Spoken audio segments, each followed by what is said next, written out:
no competition, I can assure you. We are doing this our own way and we're doing it on our own time. And everybody better watch out. I look at Ugandan film now and I argue with myself on the TV. I watch Passenger 54 TVs and they're actually paying our invoices. For us to be watching ourselves and reflecting the characters that are in Samuel, in Damali, by the way, your husband pays you rent. Anyway, okay, so yeah, literally the characters that we are watching are us. And now we have a voice.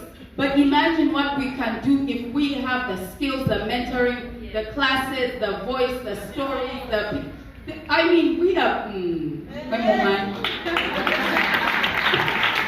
You want innovation, you want expansion, you want to listen to your power, you want God.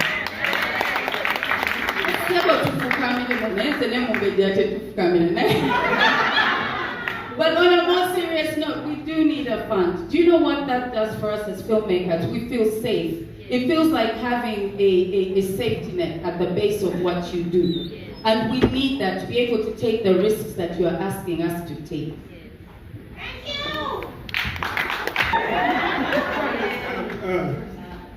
The reason why we're here right now, it is the prayer that came through. Even if you don't know, we call it God sent us to grow. And I want to tell you, this is not a story to be told. World Bank has given us $217 million.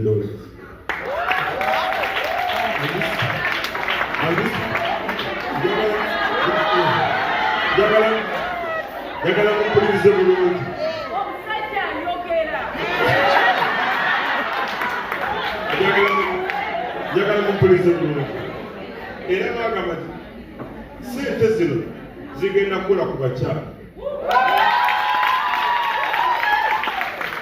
nga abakyala bali mu creative sector balina okuba nga sente ezo baziwandiikira either bagenda kufuna grants oba soft loans. Soft loan ebeera etya? Abantu abasinga ekibadde kibalemesa okukola film, access to capital. You want to do a movie, olina amagezi gonna, but you don't have the money. Kakati ekirala, where you need the money, abasinga kumuna muli n'aba husbands. Before you leave home, before you leave home, the reason why you act badly, before the movie starts, before the sets begin, olowooza ku mukozi, but once things are sorted, you act with all your passion. There's a reason why so many things fail. So many things fail because there's that operation somewhere. We've just been talking about when you go to the bank, we have been looking for a project that can help us understand the creative sector. When you go to the bank and say, okuna sente okuva mu DSTV, never banga masoke baka kasiteni nawo. Already, you cannot prove to anyone that you have something, that you have a script, just a script. Anyone can write. But you prove to them that, by the way, you know, the sentence in a recording, and this is done immediately. But you have an idea about a camera lens. So many people don't know about anything about camera. Then you're going to fancy camera, they know. Now,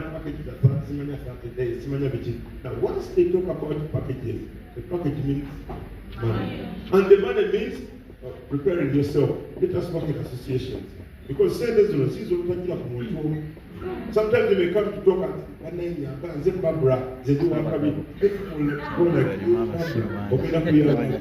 so there's a lot that we need. I like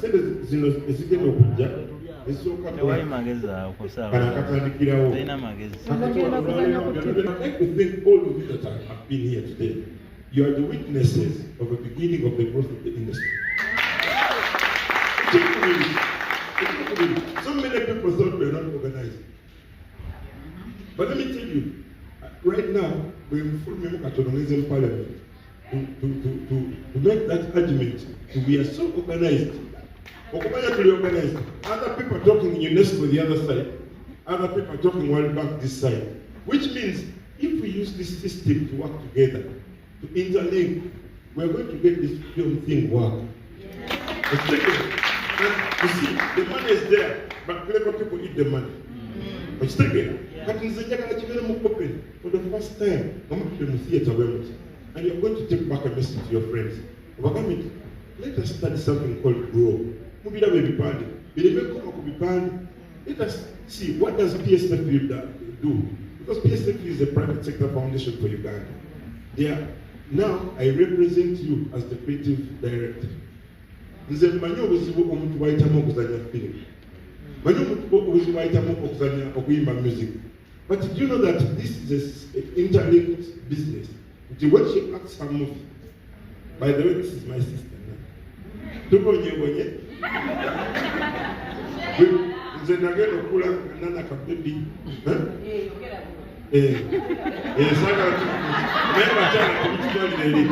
But what I will tell you, when my first time to watch Nana into the movie thing,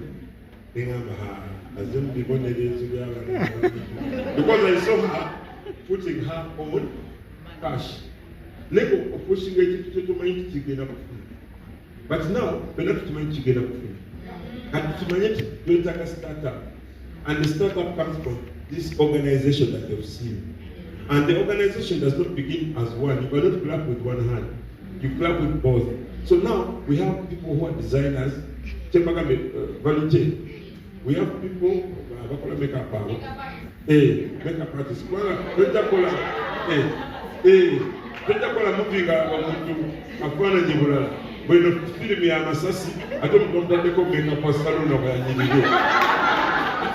So the reason why we are here is to open up this thing called the film business, but for women. Let me tell you, Honorable Secretary has been talking about what entices anything in the world. It is women. Let me tell you, in the Sanu, they are men. Let's change now, this is what sells. Let me tell you, a woman can do everything and a man can do everything. But for us, me, I'm a man. Everything that we've done looks normal. Like but now, when it comes to this one called the woman, there are more women in a movie than men, but you can see one man. But there are more women that have ideas that can make the best. And the only way to make the best is to fund them. Is to take them for clinics, digital literacy, financial literacy. Most of you are going to get this money from Netflix, from DSTV and whatever, and you don't use the money. Because you just put a cent, last time we acted the movie, 1 billion. Now let us plan on 10 billion. Now, when you go to 2 billion, when you go to 10 billion, you're going to make a loss. You want to put your cost in South Africa? Logistical deposit. You're not running it now. If you get people, get clinics like this, they skill us. How do you use the money? How do you look for funds everywhere? Because most people have discovered that I've begged for this place for launching films here. But you know what happens? Is someone sells clothes, then we get money, then we pay. Then the movie doesn't come out well. What does it mean? You have started killing yourself from behind. So, but we want to say, people have seen the potential. Let me tell you, when I watch all these things that you're doing, let me tell you, do not give it to yourselves. You have worked hard that the people who have funded feel that they would have funded you before funding anything else. If you watch what people are watching now on DSTV, mainly Ugandan things. And why? Because there is that natural aspect of the way you're doing things. Because you have not been pushed by anyone. You're doing it with passion. You look at all the stars. All the stars are superstars. But I see nobody here forgetting cassette.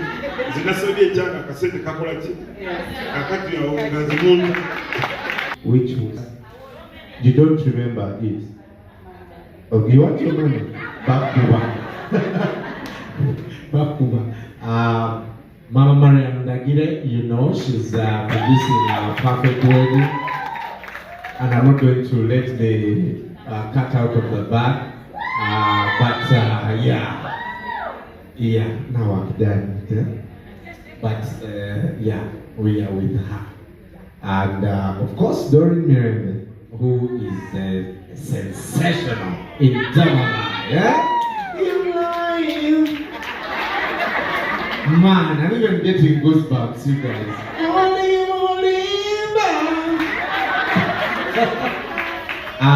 She's done so. Can you just clap for this girl? Yeah. I'm so proud of you. So these shows are doing really well. Really extremely well. And we thank you for watching these shows.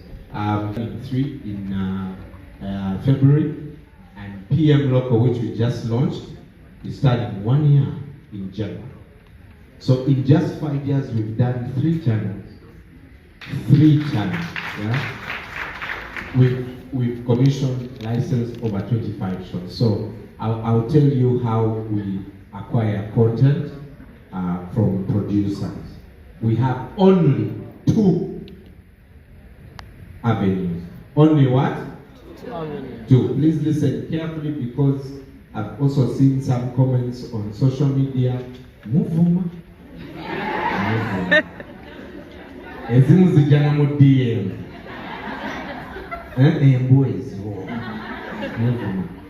But this is, we acquire content through 2 channels. Number 1, we commission content. So what does commissioning mean? We have our show and we call you, we give you money, you take it, and you produce for us. Do you understand what I'm saying? Yeah. So examples of commissioned shows are Damalai, Our Perfect Wedding, Prestige. Okay? Simon. Hey, wait, Simon. Stand up. Lucy, stand up. Stand up. Yes. Now here I can disrespect you. Stand up. Now sit down. After here you can do whatever you want. So Sanyu, last week we premiered a new show called Hotel Mara. Yeah. We premiered the show called Poppy here, actually, by Fan Factory. We came to their weekly show. We have JDC. Is there any cast member of JDC here? Muliwa. Oh, okay. Is that Natasha? No? Why do you look like Natasha? JDC really doing well, going into 2nd season. They're shooting now. Urban Life by the Ebonies. So all those are commission shows. There's so many of them, right? So that's the first way. And usually we'll send out a call and say, guys, we want a drama. You've seen those calls, right? And then you submit your idea, we love it. So we are essentially buying your stuff to be owned by us. But you still produce it. So that's what these beautiful ladies are doing. But we also license. We do what? I'm sorry, I'm behaving like a teacher. I was a class leader in my time. And also, even me, the arts chose me. When I was earning a lot, you guys, but these days.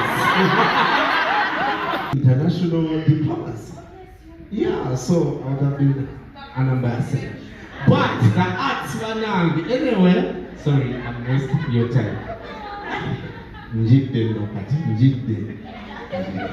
So we license content. So what is some of the content we've licensed? We've licensed The Honorables by Segal. Yeah? We've licensed Music by Ivan. We've licensed Tyra, but that was back in the day. Yeah, we've licensed Mistakes Girls Do, What If,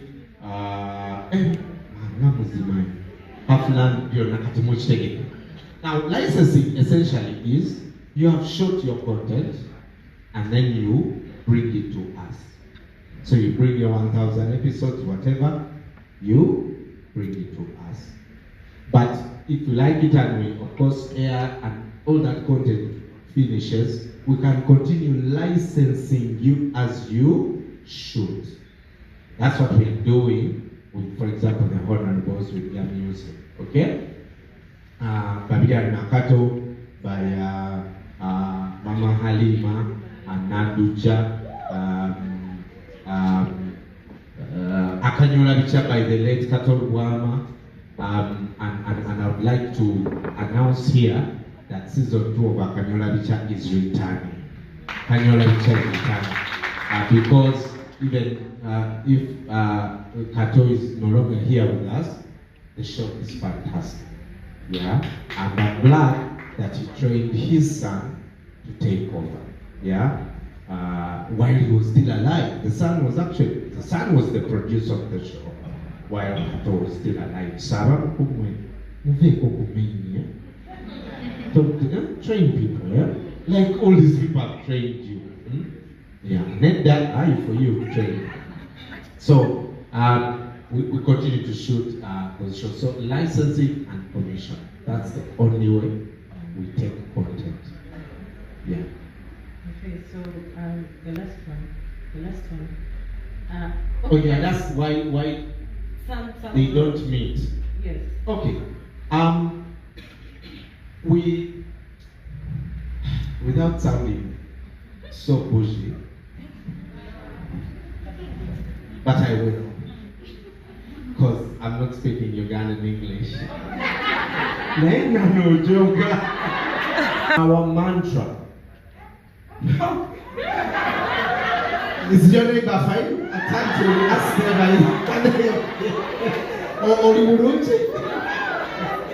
So, okay, so our strategy. Let me break it. Ugandan English, our strategy. Omulamwa, Puerto Rico, is to tell the Ugandan story our way. We don't want Nigeria to tell our story. We don't want Americans to tell our story, aka Wakanda, aka, with all due respect, Queen of Katwe.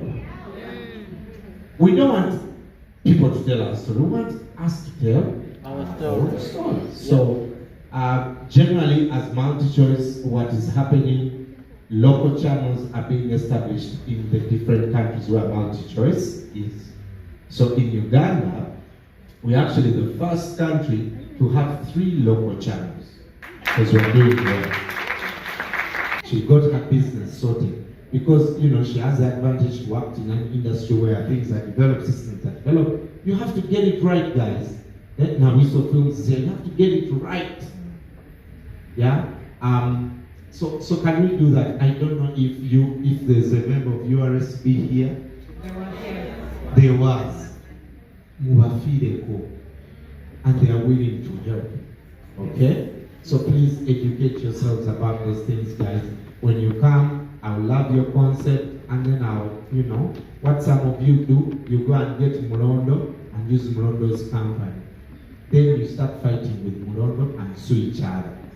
So I'm from court. I cannot give you the details of this case, but I'm from court because of somebody suing multi-choice over a mistake they made with another person. And I'm in court from 10 to 2:30 over absolute rubbish. So please get it right. Yeah. You can't go to a Mugaga who hides 1 billion under the bed.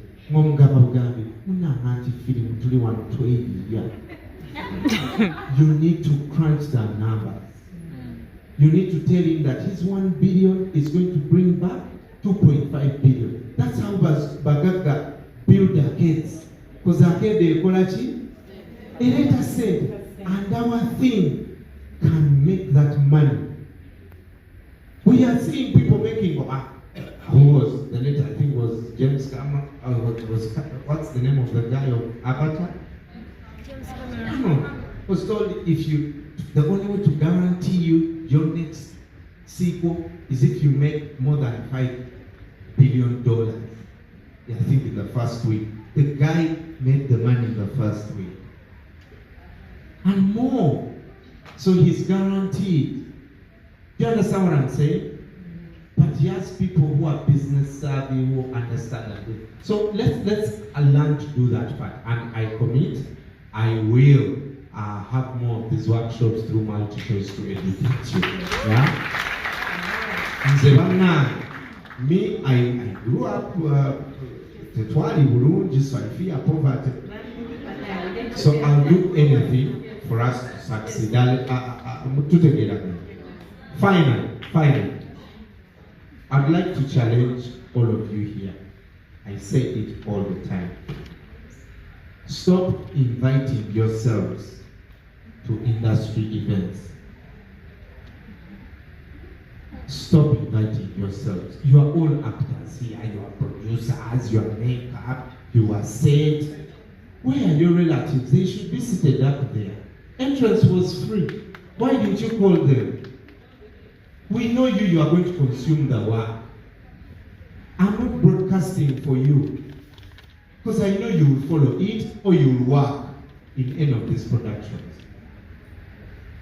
Talk to your family members. We need them to buy your work. Do you understand what I'm saying? So for me, where I sit, if Pearl Magic Prime, Pearl Magic and Pearl Magic Local are being watched, I call, I say again, and you bring. So encourage your people, encourage your families to watch the content that you produce. Are we together?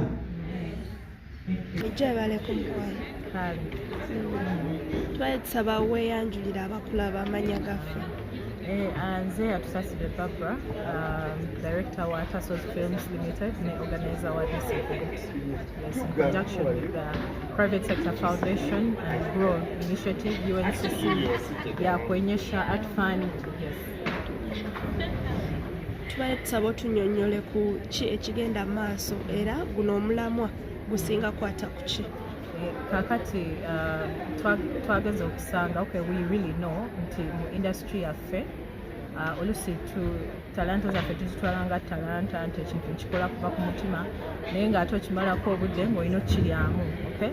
So kati ne tugamba tutandika okufuna ku nkuŋŋaana nga zino like summit eno, business summit eno for women in film, tutandika okwogera ku ngeri gye tusobola okukolamu okuleeta talanta yaffe ne tugikola mu business kubanga tulina abaana b'okulabirira, tulina families ez'okulabirira.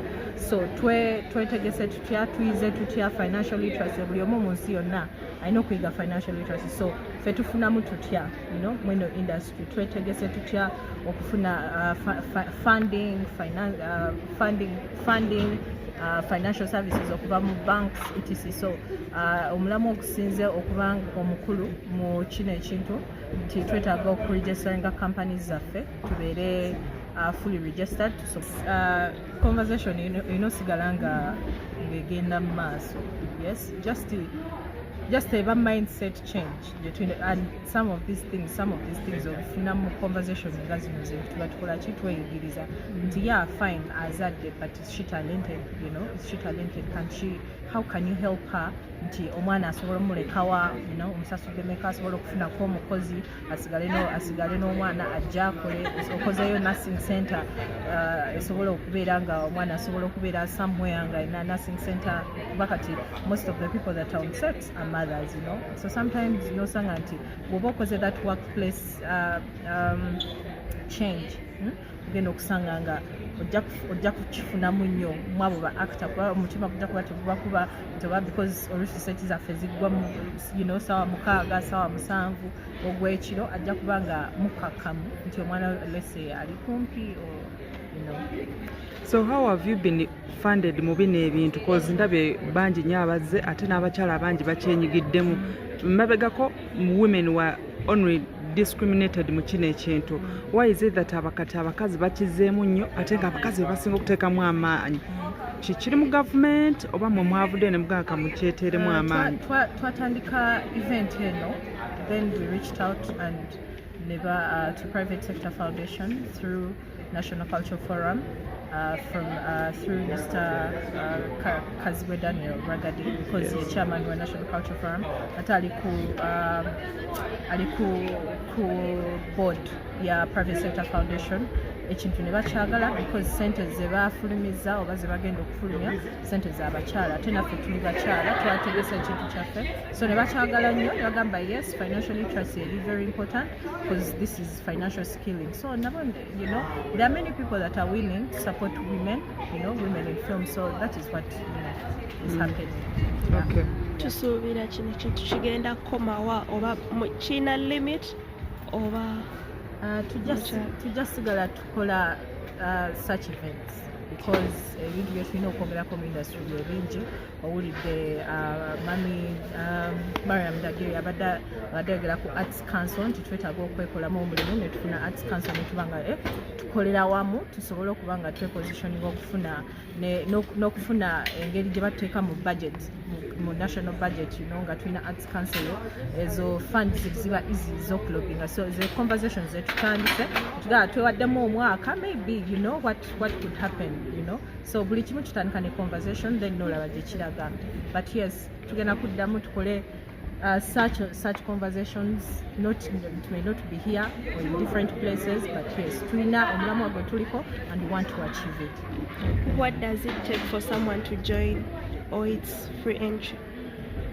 For this very event about the free entry because twafunye basponsors abalabiridde abakyala nga bali wano, and yeah, that is it. Okay. Bayitsa obubaka obusembayo eri abakyala mu film abakulaba. Nze kyensinga okukola kati message nyensa okuwa abakyala mu film ngamba nti tuddeyo tukugukemuko mu bintu bye tukola, tumanye bwe tuba nga twagala genda ku international stages, you know, especially abantu abali mu technical works okuwandiika emizannyo, omuzannyo oguwandiisa otya ne gutalandaga ne gugenda gye gutaggweera, so okukuguka okwo, so kyobola twatandiseeko film school wano ku National Theatre ne Tassos Films, you know, in conjunction with National Theatre twatandiseewo essomero wano, being that this is a central place, tutandika okuskillinga, you know, filmmakers, then tubawe certification kuba bali mu industry bakola naye tebalina certification, ng'ate ebifo ebimu bwe bandifunidde akasente akangi, you know, akasobola okuyamba family zaabwe neki babeetaga certification. Ngana lw'abakyala summit y'abakyala okwogera ku bintu okubeera mu industry eya film as a business, si just passion naye business, okolamu otya sente mu film nga batusomesa oba nga tusomesa naffe tuyigiriza abantu engeri mutulina okutambuzaamu mu film n'afunamu ssente neyebeezaawo ate nayinfulonga n'abantu abalala. Sikola bukozi film kino you're making a film because it's your passion, you love it and that's it. No, film as a business. Era nga bakiyigiriza financial literacy, batubulira abakyala abalala bali mu business engeri gye batambuzamu bizinesi zaabwe, bakolagana bakyala partners baabwe okulaba nga business mu film etambula bulungi. Tubalina abakyala abalala batali mu film naye nga bali mu business nga batusomesa okola otya business ne muno company. Abantu abasinga balina company nga ba filmmakers naye nga teziri registered, so okola otya company yo ya film naye ne ba registered era nga recognized, zasula emisolo gavumenti ng'egimanyi era nga ofuna funding oba nga owandiise ekintu kyo CBS okujja negamba kituwe kikatu kikuguleko tukolemu tukuwemu ssente, oba any other broadcaster asobola okujja kyamuka naye asobola okubayo negamba banange nze olugero lwondwagala kankuwemu ssente, naye tosobola kukula nawe muntu omu. You as an individual, it normally works with a company, so that's what we've been talking about basically. Gwe omukyala abadde mu film oba movie industry, olowooza buli kino kigenda batuusaawa era kina impact ki ku mwe abakyala ba film? Film tuba tuzikola ebbanga ddene naye obuzibu obuliwo nti tubalina obuzibu, twagala nnyo okukola film era twazitandika nga tuzikola because we are passionate about it, naye ebisinga okulemesa abantu bonna naddala abakyala kubeera nga nti tebalina management skills, tamanyi kumanaginga ne ssente zennyini waba ng'omwadde ssente akole film tasobola kuzimanaginga. So kino kituyambe nti twogedde ku bizibu abantu bye basanga nga bakutte bubi ssente zibaweereddwa oba nga balina product naye nga tebalina financial discipline product neefa. So twogedde ku nsonga eziyinza okukulaakulanya abakyala mu kukola business ya film n'okugisa summit, and I believe bwe tunaba tufunye enkolagana eno n'abakyala abalala kijja kuyamba. Summit zino ziyamba n'abaana bennyini abatandika abato mu industry abagala okukola film naye nga bamanyi nti no film bwe ngikola where's a return on investment, ngagamba nti ssente zinavaayo zitya. Kati we bakusomesa bino naawe nooyigirawo ku muntu mano networkinga ne mwogera omanya nti ewe mba nina my story in my head, this is what I do, ABCD, this will help me moving forward into film as a business. Okay, Doreen, before this, before bino summit zonna okugyawo emisomo gw'obadde ohandolinga otya industry eno naddala mu art industry gy'obadde ng'okola films? Natandika film nga ndi muzanyi wa film era nga nzaagala nnyo era nga investinga with my own money. Moving forward nendaba nga I needed to take film seriously as a business. I approached different broadcasters to come and buy my product. Of course it wasn't easy tebasooka jugulirawo, but with persistent and putting up n'okuteeka waka wabweru omulungi, DSTV nayo nejja ng'egula wa content w'Abannayuganda netwala content waabwe. Gwe nga producer boogedde ku kintu kyemusosolamu wadde nga mukazi munazze amaze okuzaala azze ayagala kuddamu continuinga with the project naye n'omuteeka ebbali mu kubanga azadde, ekyo wali kyakikutuuseeko era okikola? No, tekintukangako oya sikikola. Just like any other organization, abantu bonna baba nga abakyala bazadde obanga kubanga abazadde abakyala balina okukola, balina obeera abakyala before they even become actresses. Balina obeera who they are, and abakyala bazaala abaana era naffe baatuzaala. So tulina okubeera nga supportinga. Actually being women tulina okwetegeerana nnyo kubanga nange enkya ngenda kuzaala, nange enkya ngenda kubeera nga nina omwana obanga nina maid agenze asuddewo, something like that. So we should understand each other better. Naye nga nolaba company ndala nti omukyala bw'azaala they give you 6 months or whatever or 3 months or 2 months leave. Tekirina ku affectinga mulimu gwo nti olw'okuba wazadde. No. It's just about supporting each other, collaborating and working together. Nemukolaganiramu n'ogamba munnange yazadde naye mwezi ogujja tugenda kushutinga naye tumukwase wabayo ka nursery omwana ye waaneebaka oba alina caretaker nga bw'ajja bw'akola nga n'omwana amulabya kuba n'omwana yeetaaga amata tagenda beera waka ng'azadde ate ng'omwana tamulabirira. So it's just about understanding each other nemukolaganira wamu.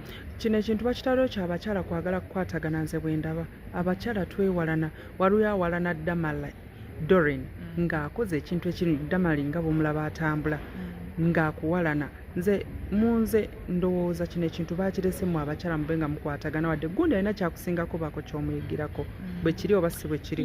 Bwe kiri abakyala balina okukwatagana ate kyabutonde abakyala okubeera nga balinamu kyabutonde omuntu yenna okulaba nga afiiringa a certain way ng'omuntu omala amuyiseeko oba nga alina ekyeje kyatalina. So tosobola kirwanisa kubanga ensi weekyo ate bwe twatondebwa nti ofunamu kaliye akagamba naye at the end of the day tulina okukwatagana wamu, tulina okukola awamu. Wali wabanga okusingako ekintu naawe kola nnyo olabe nti no wamwebuuzaako nti naye gundi kino kikola otya, okola firimu ennungi bweti bannaye nendaba abaana bazanya bulungi nange nno olwange olugero lwenjagala okuleeta wakola otya mpa ku magezi naawe n'osobola okujja ekyo. Otherwise bw'osigala nga mwewalana first of all togenda kukulaakulana, ogenda abeera n'akasajja ku mutima ng'oli awo owulira bubi ate nga tokulaakulanye ate oli omuntu omulala gw'onyiigira ate yasigale nga prosperinga. So tekimakinga sense okuwalana abanno mu industry. Abakyala gye bali eyo nga balina abaami naye ng'omwami tayagala agoyinge mu maaso n'ekintu kye, gwe okikola otya? Oli mukyala mufumbo, omwami Eva akubeera ku kiddo akusupportinga. There are ladies there nga abaami baabwe tebabyagalirako ddala ate nga kiri somehow productive and kind of talent. Kituufu abaami bano tebagala bintu bino kubanga babeera banga ebyobutaala, babeera banga ebyokweteekayo ensi ekulabe, naye bulijjo munjogera n'abantu ne mbagamba nti gwe nga gwe wajja mu industry eno wajja kukola ki kyoyagala. Waliwo omukazi ng'agamba nti ababeera ku TV bandabe, wali ng'agamba nze njagala kukola nze kino like Nana Kaga yagambye this is a calling. n'oba ng'oli president ng'olina degree meka oba olina masters olina bachelors naye nga your calling is this era ekuyitayo neweesanga ng'okoze something like this neweesanga nga ozanye oba ng'oyimbye like art is a calling. So omwami wo gonga omukyala omwami tagenda kitegeera gwe omukyala gwolina okutetenkanya omwami wo n'okimwagaza. First of all alina okulaba benefits ezirimu naye wenyini olina okwekuuma nti ekikututeyo kyokola ekituufu kyolina okukola kyokola. Otherwise ogenda gamba omwami wo nti ngenza okuzanya film ate akusange ku enansana like omugambe tuvayo saa 6 ate akulabe nga okomyewo saa 8 gwa kiro. So be truthful, be true to your talent. Mariam Tagira abeera atugamba be true to your talent. Manya talent yange kwa talent yo bonna ogikola ekirungi ne omwami wo wawaka abaana yabamisi basiru ate baagaliza omwami wakwagalira nabeera naawe byonna byeyagala ajja byagala. Gwe be true, tolimbalimba teweeyisa ate bya kisirusiru beera nga oli ku mulamwa n'omwami ajja kiraba nti omukyala wange tajawuliza balala bonna ajawuliriza gwe kubanga omulaze nti you're true to your talent ate eventually talent eyo ojja kwesanga nga it's a job ng'eyamba awaka nga naye emuyamba nga mwena mukifunamu. But don't be honest with your husband, be honest with your talent, be true to your dreams and your dreams will pay off. You people have made names. Temwagala ku attendinga press conferences emizanyo gy'abaana abaana abatandika obutandisi so ng'oluusi nabo balina ideas eziri sweet or suitable for the community. Why is it that mwabakoze kumanya you feel so small ng'omwana oli akuyisa I think ate oba olaba nti akyatandika why should I yet I have other business to attend to? I honestly don't think it's because people feel small when they're invited. I think it's the way you take it. People have that if I call you and if you call me and I tell you this week I'm busy, I'm not available, you take it a certain way. But that's you. But if you be positive, that if you've called me today and I've not showed up, keep on calling. If you really, really want that person, oyo muntu ajja kujja, oyo gweyagala ajja kujja. Ate bwabanga akuwadde time nazagambe no week kuba kati olaba gy'okoma okukula mu eno industry. Before we would be everywhere because we're looking for jobs, but now ogifunye olina ozibeerako egyo emirimu n'ogikola. Bagenda okuyita ng'olimu busy nga schedule zikutte, not because you don't want. Ekyo bakukyeba abantu bakijja emitwe gyabwe nti abeera kino ntayagala naye abeera ng'alina erimukutte ate waakunnyonnyola tosigala ng'ogamba aganye buganye. No, we just continue inviting those people, they will come. Obubaka obusembayo eri abakyala abaagala okuzanya n'abo abali mu film bayinza kukikola batya okuva ku level gye baliko okweyongerako? Abakyala abaagala okuzanya film nze ndowooza alemera ku kyoyagala tokijajaamya kiremereko ne b'oli nabo obakyagaze okibaagazise babeere nga bakula bakurespectingirayo kijja kuwa naawe amaanyi okyongeramu waba nga tebakivuma kubanga gwogenda okivumisa. Ffe tuvumisa film nti mbi, ffe tuvumisa music nti mubi neweekola ebitasaana. Like be true to your dream.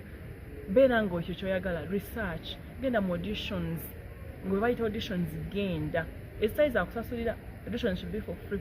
It's like an interview, you can't pay for an interview. Genda mu auditions, do research oyina essimu yo start making content. Bw'ababa nga tebakuyise there was a time when I had a job nga nina omulimu I did a job naye nga njagala nnyo okuzanya naye nga tebampita kubanga nga naye bampita nga baagala obudde bwe sirina kubanga nina omulimu nga baneetagasa engamba okay if they don't call you or if they cannot handle you create your own content. Tobeera bwezi nti zengenda kubeera muzanyi. There are so many things in the film industry that you can do ate bigenda okuleadinga ku ekyo kyoyagala. So you can create stories, you can start writing, then you can start, you have a phone, it is your first platform. You can use that. YouTube is your first platform. You can put your content out there. Bajja kulaba, bajja kuyita. Like we're investing in munga go weesomese, attend seminars. Ebintu nga bino bibeerayo mubeereeyo. Ogenda jja mu bintu bino nga bino ba filmmakers bokka. Ne weebuuza abalala bali luddawa. So mubeereeyo, bilange, byagazise. Watch movies, watch African movies, Ugandan movies, like watch. Ekintu ky'oyagala kyonna kiremereko kitandika okubehavinga nti ye gwe ekyo.